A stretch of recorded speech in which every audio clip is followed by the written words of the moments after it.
other reasons why you goes to establish the operating for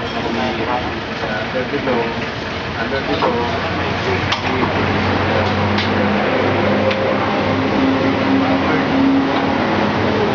when these operations of an establishment in either of four situations. Number one, failure to register with the BIR. Or number two, non-issuance of official receipts and invoices. Number three, non-filing of VAT return.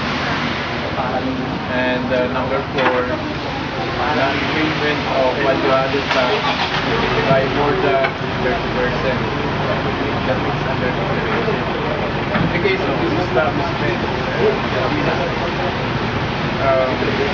after surveillance period and after giving the taxpayer the establishment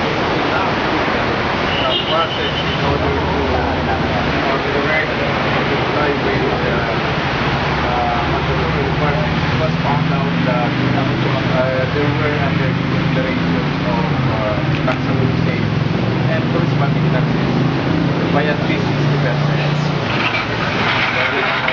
Understatement of sales by 60%.